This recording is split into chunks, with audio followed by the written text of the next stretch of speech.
Hey, what is up guys? Joseph here, and this is the numbers 90 through 81 of my top 100 movies of all time. Now, I forgot to mention in yesterday's video, if you don't see a movie that you think should be on this list, it's one of three reasons why I don't have it on the list. The first reason is I haven't seen it. Citizen Kane, and I may get hate for this, but I haven't seen Reservoir Dogs. That's the only Quentin Tarantino movie I haven't seen yet. But I'm not gonna sit here and pretend I've seen some movie that I haven't seen, because one, I'm not gonna be able to rank it honestly, and two, I wouldn't know what to really talk about. Because if I mess up and say there's a great performance by somebody that really wasn't a great performance, I will look like a freaking idiot. I'm not going to do that crap. So it's either because I haven't seen them before, two, it's been a long time since I've seen it. I'll go ahead and tell you, Seven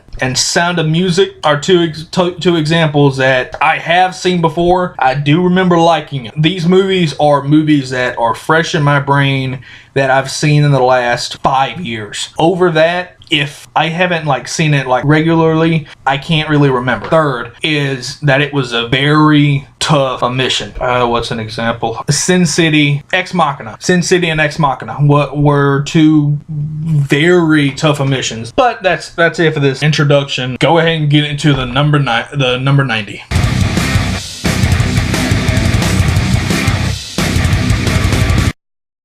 Number 90 is A Streetcar Named Desire. Now, this is another movie like Whiplash from yesterday's video that I heard nothing but good things about leading up to me watching the movie finally. It was fine. It just wasn't as excellent as I was expecting. Good performances from Marlon Brando and Vivian Lee that was in Gone with the Wind, and I'm not gonna sit here and lie because you guys can see through that. I mainly put it this high because of Marlon Brando. Marlon Brando made this movie for me. Like I said with Whiplash, time goes by, maybe I'll look back on this video and think I was an idiot and Streetcar Named Desire should be higher, but as of right now, Streetcar Named Desire is my number 90. Number 89 is Guardians of the Galaxy. Chris Pratt, perfect casting as Star-Lord. Dave Bautista really surprised me with his performance. As a wrestler, he wasn't my least favorite, but he wasn't my favorite. He was in the middle. But he really surprised the heck out of me with Drax. I did not see him being capable of being that funny. No offense to Batista. I know he can probably kick my ass, but I did not see him becoming one of the standouts of Guardians. Zoe Saldana was great as Gamora. Bradley Cooper, who if I had not heard was Rocket Raccoon, if I had a million guesses, I would have never thought that was Bradley Cooper. Guardians of the Galaxy is my number 89. Number 88 The Deer Hunter. Now, I'm just really gonna leave it at a few things, because Deer Hunter, it had great performances by Nero and Christopher Walken, Meryl Streep, and it had the what's his name? Fredo from The Godfather. The Russian roulette scenes will keep you on the edge of your seat, because the event that happens at the end of the movie, I did get spoiled for me, and had I not watch this movie, I can't figure out a way to phrase it in a way where people who have seen it knows how I feel about it, but at the same time not really spoil anything or give any kind of hints or anything like that to people who haven't seen it. But if you have not seen this movie, definitely check it out, because if I hadn't got spoiled, I would not have seen the ending happening as it did. Number 87 is The Terminator. Arnold Schwarzenegger plays a cyborg who comes back to kill Sarah Connor, who's the mother of the future rebellion going against the Terminators. And while Arnold Schwarzenegger comes back to kill Sarah Connor, Kyle Reese, played by Michael Biehn, comes back to protect Sarah Connor from the Terminator. Number 86. Is V for Vendetta. Natalie Portman, great performance. Hugo Weaving, great performance, plays a masked vigilante. His main goal in the movie is to overthrow the government. John Hurt plays the evil dictator. I believe he was a dictator. Yeah, John Hurt was great in the movie. I'm trying to think of if John Hurt, this was his best performance that I've seen. No. I completely forgot about the freaking Elephant Man. That's another movie I forgot to. Dang. As I said earlier at the beginning of the video when I said that there were some tough omissions, the Elephant Man. I completely forgot about the Elephant Man. Definitely check out V for Vendetta and the Elephant Man while I'm talking about it. Number 85. Like I said yesterday, there would be some unpopular opinions in this list, and I talked about especially one being in this video, and this is that one. And the reason I have it this low is because I just don't think it deserves the amount of love it gets. It's a good movie. I'm not saying it's a bad movie, but it's overrated. It's not as great, in my opinion. It's not as great as many people say it is. My number 85 is The Dark Knight. Now, the reason I have it this low is as follows. The only thing that is close to perfection in this movie is Heath Ledger as the Joker. That's it. Christian Bale, Michael Caine, Gary Oldman, Morgan Freeman, they were all better in Batman Begins and The Dark Knight Rises. The Dark Knight, Heath Ledger was the only tremendous performance. Like, everybody else was basically a backseat to Heath Ledger. Heath Ledger as the Joker is really the only thing that deserves the amount of love that this movie gets. I think a lot of people confuse Heath Ledger's performance as the Joker with The Dark Knight. Maggie Gyllenhaal as Rachel, I preferred Katie Holmes for Rachel. Katie Holmes was more of a kind and friendly, and yet still be able to give harsh criticism when she told him that his dad will be ashamed of him. Whereas Maggie Gyllenhaal's version of Rachel Dawes was a that would not have caused anyone to be depressed. Aaron Eckhart was great. I probably put him second place in terms of performance in this movie, behind Heath Ledger, but above the rest of them. I'll go ahead and say this because I'm pretty much already saying it right now. Batman Begins is higher than The Dark Knight. Like I said, I'm not saying the overall Dark Knight movie is bad. I'm saying it's good. It's not great. It's not amazing. It's not perfect. But it's not bad, it's not terrible, it's not a piece of crap. It's still in the top 100. And I will say, all of the Joker scenes were great. That interrogation scene between Batman and the Joker. That scene is one of, if not my favorite scene, dialogue-wise, in comic book movie history, period. Number 84.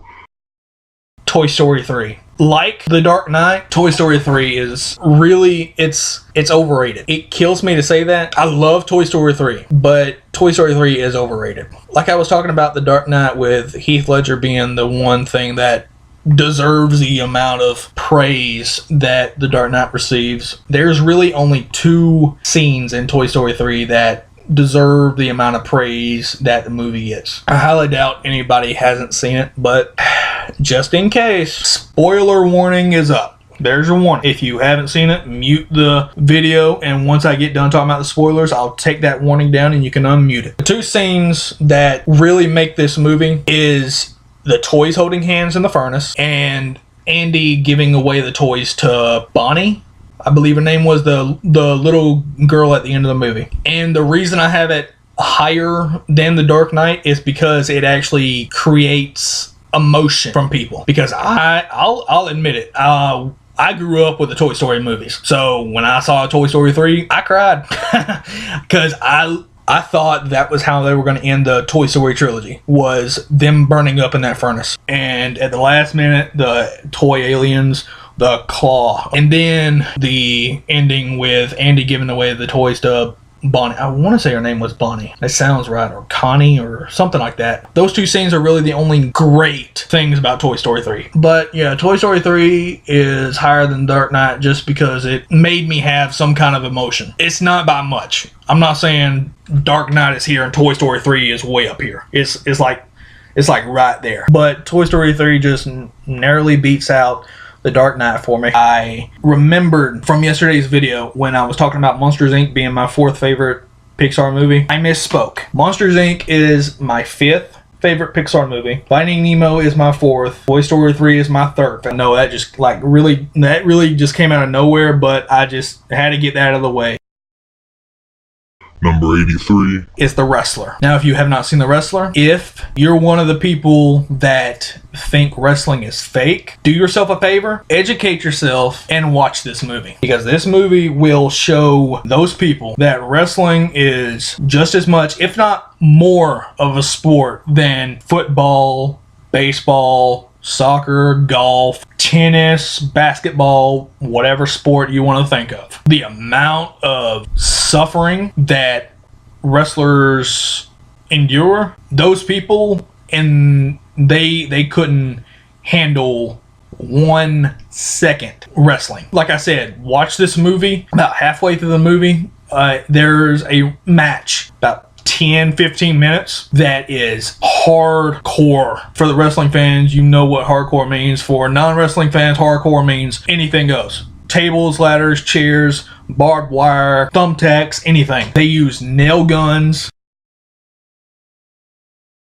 Those people who claim wrestling is fake, they really get on my nerves, because there's been quite a few people who have died during a match or because of wrestling. Don't believe me? Educate yourself. Probably the most well-known one is rest in peace Owen Hart. There's been several people who have died. There's been several people who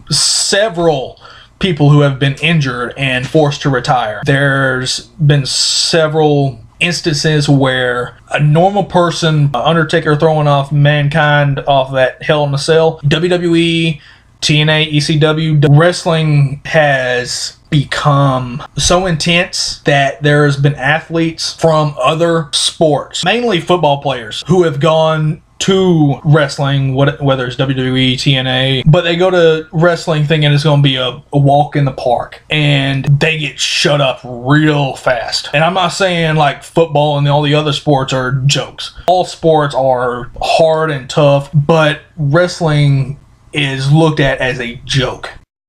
Number 82 Harry Potter and the Deathly Hallows Part 2. The combination of 7 movies, 10 years, the Battle of Hogwarts, awesome. You get some kind of emotion through this movie. Whether you laughed, cried, or any other emotion you can think of. And one of the main requirements of a good movie is to have some kind of emotion. Because if a movie doesn't really make you care, like you just watching a movie, it's like straight-faced, bored, you don't care about any of the characters, any of the events, any action. If a movie does that, it's failed, because that's one of the most important requirements of a movie, is to give you some kind of emotion. And Harry Potter Deathly Hallows gives you pretty much every emotion. I know some people think that, or say Prisoner of Azkaban is the best Harry Potter movie. I honestly don't think that, but I'm not saying it's like bad movie, but I honestly don't know how I would rank the Harry Potter movies, besides Deathly Hallows Part 2 being number 1. And probably a lot of that is that it's the thing the whole series has been building up to since day one. Number 81 is Beauty and the Beast. Great voiceover work by Robbie Benson, who played the Beast, Angela Lansbury, Mrs. Potts, Paige O'Hara, who played Belle. Great songs. Be Our Guest, Beauty and the Beast. But the story, I'm pretty sure everybody knows the story. The animation style, I love Beauty and the Beast. Alright, that's it for this video.